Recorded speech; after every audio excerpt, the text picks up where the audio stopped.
这活动也别太难嘛。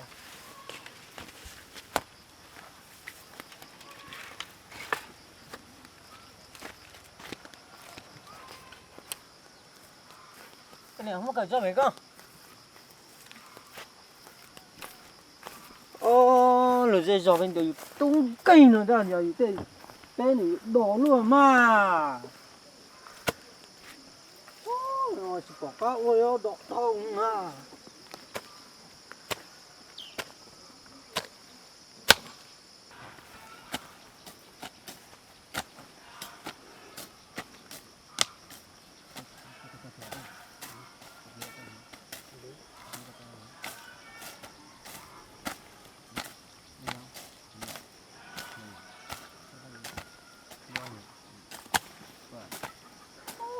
Có dê luôn thế nào áo lồng lẩu mua thế à?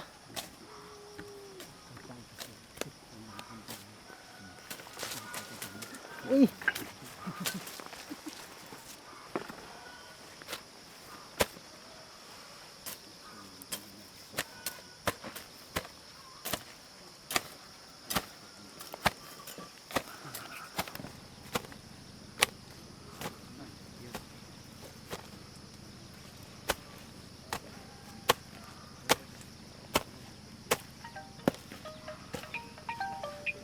Ô, to.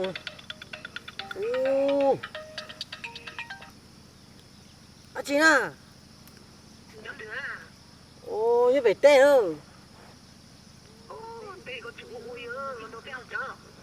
Ồ, đi của màn lo. Ừ. Đi lắm mà. Anh Tường à? Bây giờ lấy cho lo, không đồ lấy salad mình vô lấy xem. Ơi yo, cũng nói là hay tiền mua chợ nó thế nhỉ, nó không mua không được Này vô cho lo là không đâu. Yêu cầu chị mua cái số đặt đào. Tê chị số phá này có mà tiền cũng đồ lấy cho lo xí. Chị mua cái mua nè. Chị mua nè. Ui, giờ bọn nè chị phê luôn đi. Chị mua. Cô ninh nhau cái chị chạy tôi lên cha. Ôi.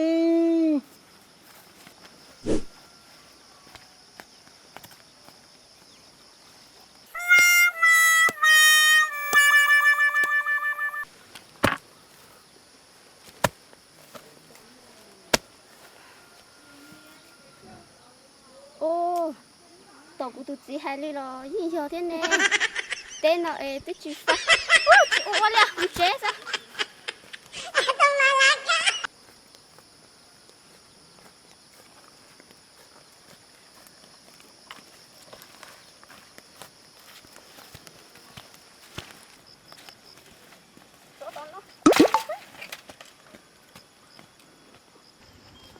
Tê bọn nè của nó đa to lại lỗ. Tao mà họ chơi đi lỗ. Ui.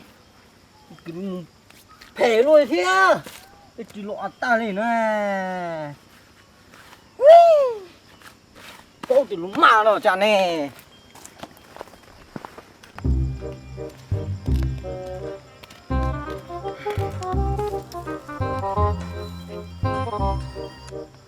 Alo.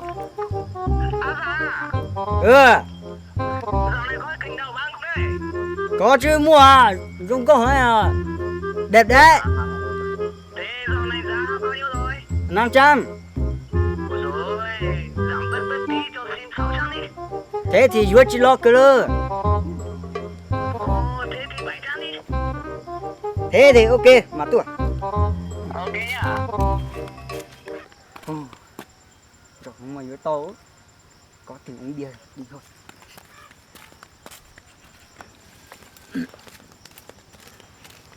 Rồi có món gì nào?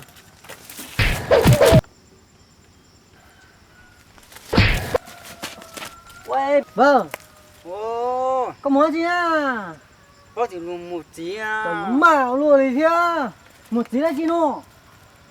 Chạy nó bây giờ chạy một tí mà, mua ba đi mà. Rồi. Ê, cho nó nhá là hồ đi chả nó. Cảnh đào à. Ồ, đâu cảnh đỏ nó nào. Ừ. Ê, như liên lời dưới trên nó một ra đó. Chọc bùi hiểu. Chạp buồn à? Ừ. Ồ, như liên nó cũng tao không bia rồi. Có một tao ít cho mà không bia rồi. Ta chỉ nó cái là không có chơi sao? Mua to không biển. Mua to cho không biển nó. Ô to. Ô nó cao và ta mua hôm mai tôi cho cú đi có một học chơi nó na, có nhớ chừng út tê. Mua số tông cho cú có lo học chơi cú chơi lò thôi hả? Học chơi thì na. Đã mua lớn na. Chỉ có ta kiếm mà cho mua. Chả ta kịp bóng nè. À, bóng khề là bóng mềm mè thế na. Có sản hôm nó có cho mua. Nè có túc lái plừa thía. Thì ta kiếm bóng là nếu như bóng mềm mè thế na.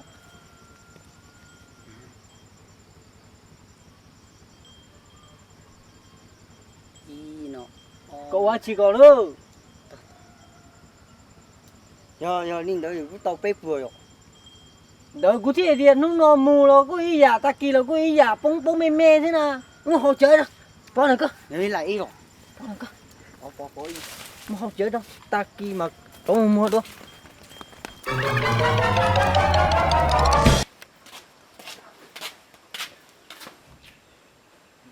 Lâu sao À chị na. cái gì con còn lo là chả con còn chở luôn à.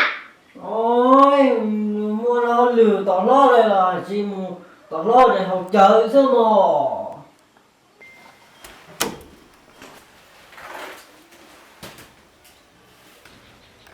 Tu càng học chở là chả chỉ bắt qua chú đi đâu. Ôi, lùa cho bỏ cái khu ra, chúng mua trên tay đây. Lo Mi hiểu mi là phu khó chút ta rồi, chả khó tao được. Tu càng là chỉ có chở cho. Con này chị, chả tao rồi chứ mua xuống nó cho đắt đâu mà. Ôi, con này chả phê luôn đấy. Ui, chưa tao con này là phê luôn đấy á. Ê. Lâu cái chuyện nói chi thế nào. Chị na, chưa xuống nó cho ra mà họ chơi rồi. Trời của mình gió luôn nè. Ủa? Ui, con nhớ chứ không phê luôn đi rồi.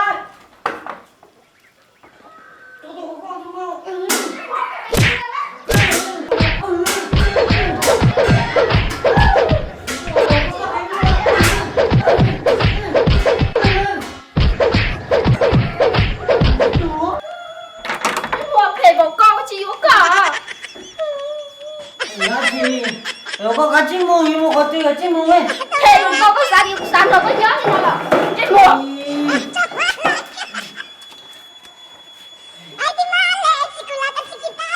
Ô. Nè, nó khít tiền lên đó.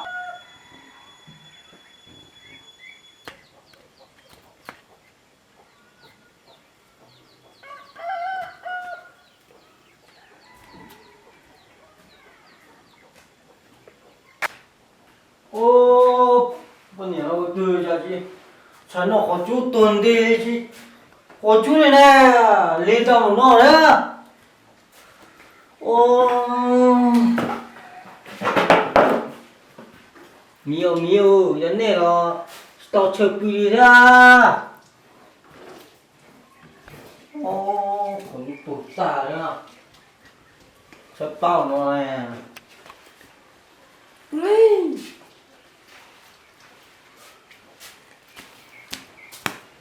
Ôi giời. Ô. Con gì nó kêu tụi tiền ô. Ôi.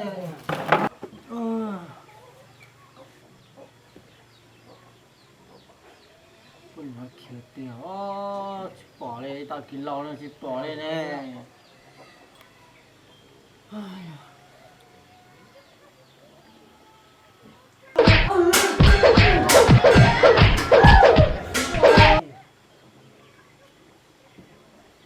Ôi.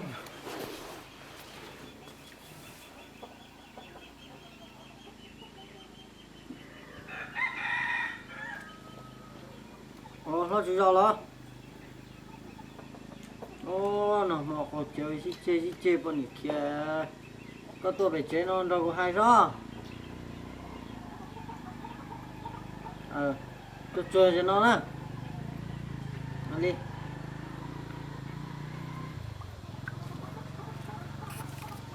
tu thế nha Chà. này hồ một sinh ra chuyện này hồ ở tu nó tuần này này hồ tu học chớ rồi giờ này hồ tu nông cái họ mới lúc coi liên là sẽ giờ đây là giờ chớ tu lo đi rồi chuột chớ ô tu một tu sinh ra chuyện họ giờ để thế nào Ồ, lo. Sai dia có trong này. Đồ của hai nếu phân nhẹ nếu đặc ăn đồ trong này cũ nó còn đi số kia là nó.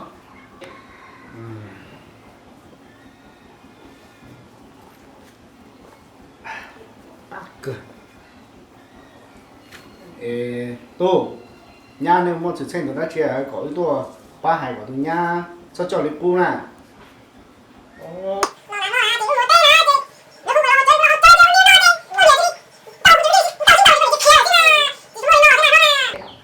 Mua nó lo là nó lụt tột té rồi.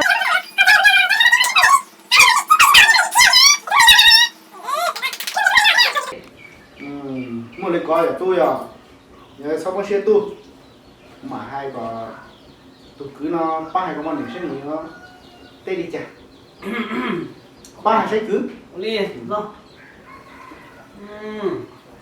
hơi nhá mua đi trà cả đấy bây giờ lo thì nọ theo của ca chỉ đó này theo kho này thẳng cơ thẳng nhé cơ của hai đi nó là lừa nét nó của chợ tú là tú gần nét nó của chợ chi bát của liêu tê lo cho chế chạy một cuốn tàu xa đi xa của hai trăm nét chó lo của yên chỉ cả giờ nữa nó là không nên tua xe vô đi chạy xin trao được sao tu để số con được phiền một con nào hai lên nó này trong này ô tô theo nhà nè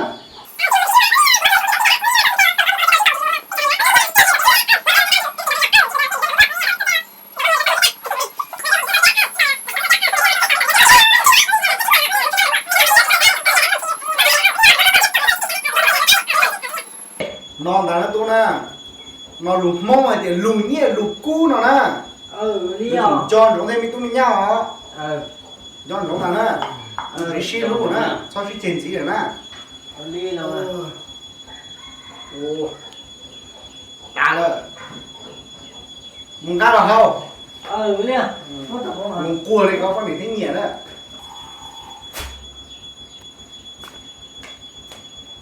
Nó. Ở đây à? chờ để tu Ở đây sao? ô chả chịu gạt chén nè Ồ, tu là mua hao tao mua hao tao chính giờ lấy sao? ôi chờ một con chút chờ thế hả Dạ. Nó có sao thì hai này phụ này cho lo tới chú mình gì? Bây giờ lo tao hao ta chỉ ta kia đâu mà chú mà ngã to, phải mà không? ô có chén rồi ta đi có ai dùng một hộp lót tê dưới dùng một chén đi bây giờ tu là cô cái gì lo đấy cô chỉ rõ cái hay nào đâu làm một cái xí đấy một bia đấy à mới chơi yên à chỉ yên thế hả ta lấy ít tiền là yên làm một dân đấy tí rồi có còn những lúc mà nó ta chỉ chặt thế ta ít lò lụng lại cái thì mong lụng nhiều lụng cũ thế quan tàu tài lụng nhiều lụng cũ thế quan nó có hai lụng nhiều rồi số lụng cũ tàu hai đó nó một cái sinh tàu sinh tua nó gì họ dùng bia đó Ly đâu mà. bên mặt thức tăng cho bên lục cút đâu cả rồi có lục lư mà dùng được lo phía cho nó nhé còn mà tao không được gần lên còn nhiều nữa cho có mù con nỏ thế mà xe bây giờ nó trên nó khó chứ Cũng có sao lên này cho lo hai của thiên niệm nu múa ta chỉ chả có một tê tay mảnh nó thế nào. rồi mà xẻo mà bóc đi chưa bây giờ lùi thì nguồn nó chứ Nó cười. nó ra tôi nhà này cái gì lụng rong vậy khi nó này ta chúa lụng cũ lì nó bé khi đó nhá có là cho nguồn bùa thế rồi đi là có tiền địa thế nè bây giờ lùi nguồn nó bên chế hả Nó nhấp về mà nó. nó là mình to cái nồi gì mông á nó là chúng mình đi Lúc nó in nó chỉ mua cái đấy ta chỉ nó mua cái to ta rồi. Nhấp về mà mua nó. tao là Lên đây mua to đó. xin luôn đó Lên đây mua to luôn. con đừng còn sót trò to đi Tu à? Mua chớ đi. Mua to đó, mua to đó.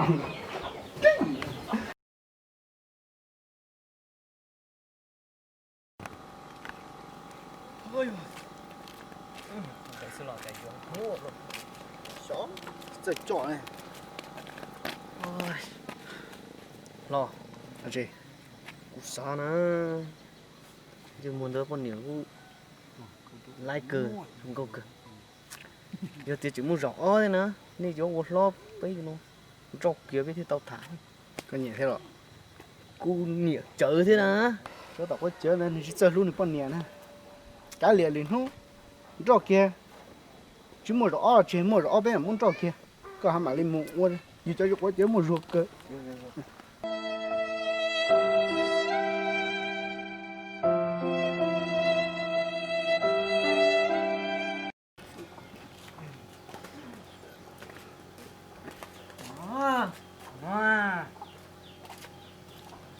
ơi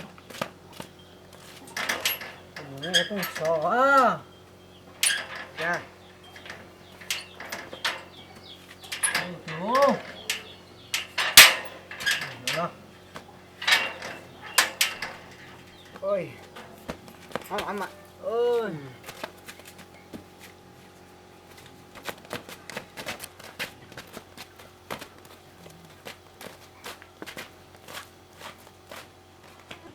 ta này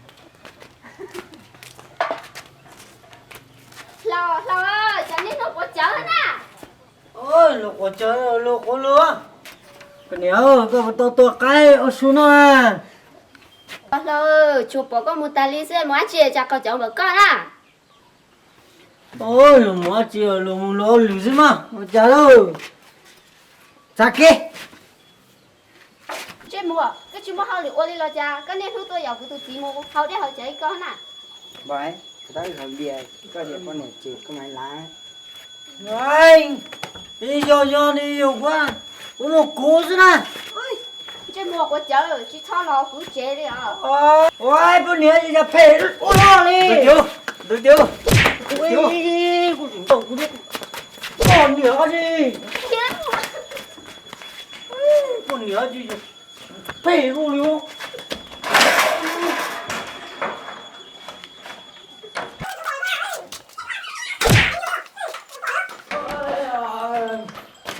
mua là lo chứa quá chứ mà hay mua có mua chứ mà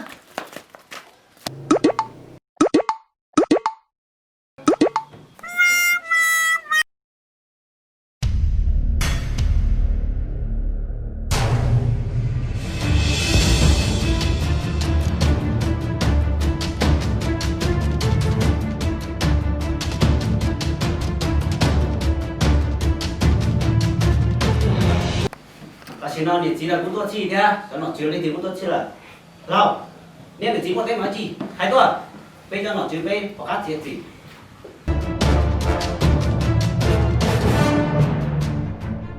ô con chỉ muốn đi trả tại vì tôi không gì giỏi mà không biết chơi không biết tao lo cho chơi trả chỉ chơi mình gì đi con nhiều chỉ có tôi nói tôi chữ hai nó chứ chỉ muốn đó chưa lâu bây giờ một cái bé này chi còn bây giờ họ giỏi nên mà không biết thế nào ô ai tôi không gì giỏi có mà chơi chỉ đua nó chơi mà chơi chỉ đua chơi một chi bùa chơi lỡ thì gì bùa nó chơi thì gì bùa chỉ mua chơi có một trâu bùa nó chơi có nhận độ đầu chơi thì một không biết là chứ họ lựa chơi chúng mua linh no là chứ lâu thì con tàu nhang tàu con à là giờ cô chỉ mua đó chứ không là tôi không chịu giỏi mà không biết nó chứ không biết lo cho con biết chứ lo cho con nhiều thì trẻ cũng không chịu chứ chứ bao tờ thì cũng thiên tàu con nhiều nó con nhiều thì sai khâu thua rồi cũng thế thì cái gì trả gì chén xin tàu mình gì nữa chứ chỉ mua đó chỉ liệu tung na nuôi này anh chỉ sĩ chế na cứ mỗi tôi hai này ta thì có số sĩ chế này cho lũ nhiều lũ cũ cũng khé có ta cho nó có chỉ ta có một hồng bia lũ sĩ chế thế à lâu giờ này để chỉ nên nó sĩ chơi cầm đó này cái vô là chỉ vô ra nó chỉ vô là hai đứa là bây giờ nó chuẩn bị muốn trâu kiện nào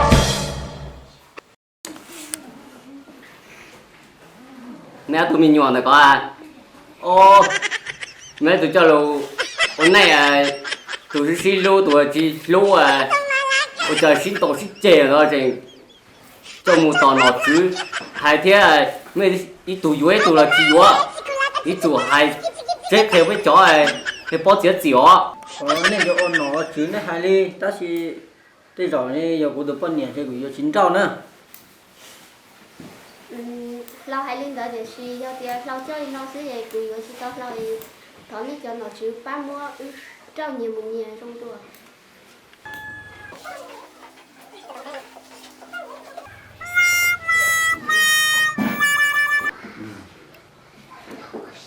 lo giờ tiền lo hiện tại thì sẽ có lo nó bé cho nó chịu bé họ cho là sẽ giờ chỉ đi trả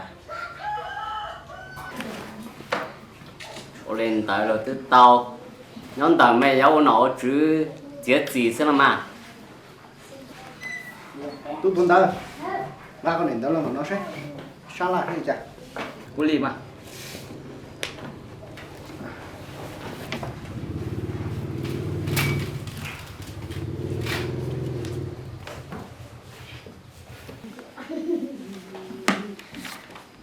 giờ nó là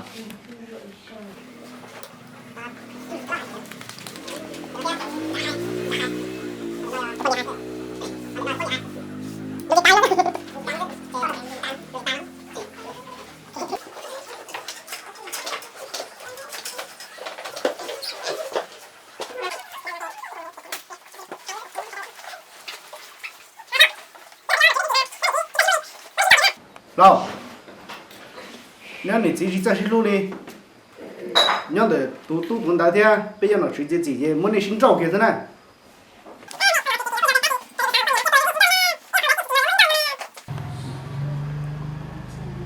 lo thì đây chế chỉ chế mua lo để thì xin trâu là sẽ có lo có bồi đồng xe đó thế tại sao mua lần rau à lo có hai lý do thế mà, đó là lo, tôi cho nó cho chữ là trên trâu dưới lại, bên nào.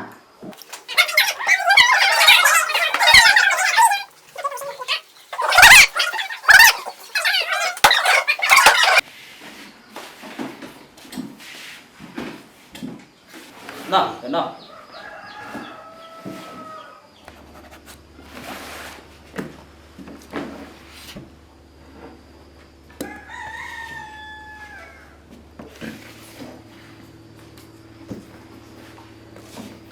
cái rồi nó sao ô xin trâu thế rồi sao còn thấy ta Có tỏ nó trong cái nó để chính trâu kiền thế này. Bây giờ rõ ràng.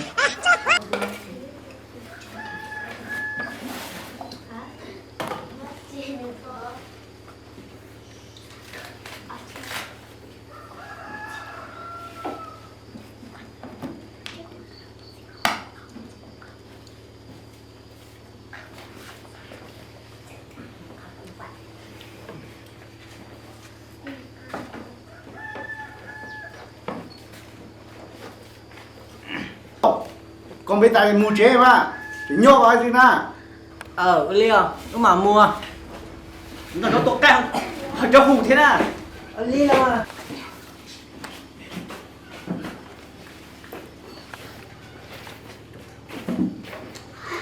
nhô cái liệu chế chỉ to cái cá liền chả tụi mình nhỏ tôi chỉ tàu xuyên trâu à mẹ ô không lử thì cò thôi tàu này nè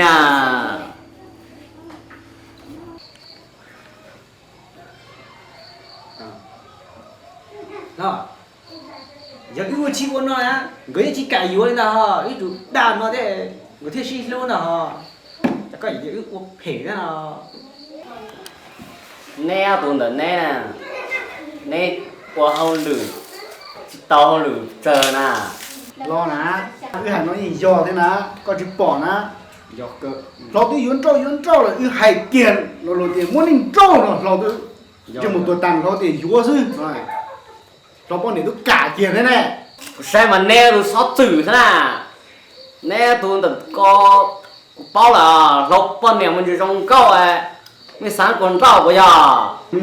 còn chạy từ chỉ một đôi rồi o cái bê chừng rồi bê chừng đó cả hai đấy à bê nó nói chuyện lên nổi đấy à đúng là ta nó này tôi giật ta như dúa liền do mà có cái thằng chơi cờ này có cái cờ muốn nhìn đéo hay á hay đấy cờ nó cờ xe đây chả cờ ta con đạn đàn không một đầu liệu ti cờ tàu không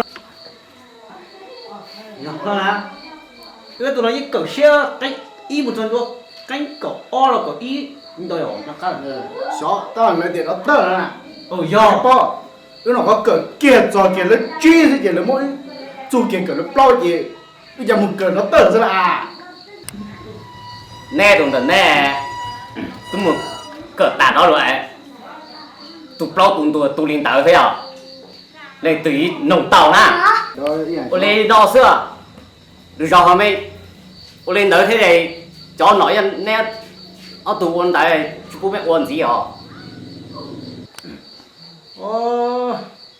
giờ chỉ sáng lúc chỉ nói tiếng đối chỉ cả yếu thế á nó mà ít khó được gì nhỉ kiểu lo cho sơ sài chả nhá nó sẽ để chọn đà là để tiền ra nó phải cho cái chọn đà chứ hả tiền ấy nhìn chiêu lên làm đà hả đừng mua tiền tổng thì bộ thì rất đà hò thì tiền à rồi rồi rồi chọn cái số này số tốt kia để nó thì cái lão răng một vị ta lâu xí xứ nên sơ sài chả thế để nó thì bé cho nó tí cho phải sẻ ra cho kia nó chỉ bé lọt tao liệt là bé lọt đấy cái chúng mình thì rất dài đấy cái lão xí xứ này nên để nó thì giờ thằng mình sẽ được chính xác nó chính xác là thì đợt bé nó thì bé ấy bé hồ trời pha thì cũng muốn được giờ lại thì nó thì giờ nó sẽ mình làm món gì sẽ có nhiều rồi mình kia nhớ không giờ nó rong à còn đó bé làm món gì ta làm nó cũng nhiều rồi con thế thầu chỉ thầu ở小外